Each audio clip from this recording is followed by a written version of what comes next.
OK, let's talk about Sue Gray then, because when the report came out, Boris Johnson said that it basically vindicated him. He seemed quite pleased with the Sue Gray report.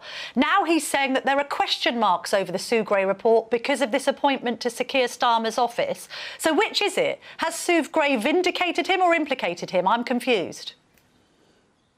Well, look, the Sue Gray report largely vindicated Boris Johnson. I think the point about this huge lapse of judgment that Keir Starmer's had in relation to appointing Sue Gray is, even though actually in all my dealings with her, and I worked with her when I was in the Cabinet Office, I personally have found her to be completely fair, it's this appearance of bias, this sort of appearance that Boris Johnson may have been subject to the biggest stitch-up since the bio-tapestry, as he likes to say. It's this appearance of bias which I think undermines and defeats quite a lot of the point of her report. But aren't you undermining the civil service by suggesting that Sue Gray can't have private opinions but behave in a professionally impartial manner?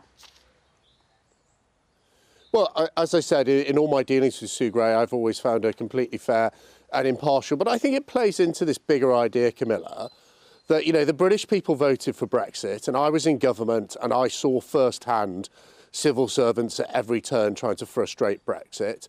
The British people then voted for Boris Johnson to actually deliver the Brexit they'd voted for a couple of years earlier. And then it feels like, because of this appointment of Sue Gray, we then saw the civil service try and frustrate and remove Boris Johnson from office. So I cannot help what the civil service does and how it may be perceived by the great British public. That's for the great British public to decide. It's the civil service itself which is creating this perception. I think the appointment of Sue Gray, unfortunately, is just another brick in the wall that GBNews viewers would look at it and say, you actually don't work for us, you work for yourself, you don't work for our country, you don't believe in what we believe in. And that's why I think it's a mistake to have appointed Sue Gray.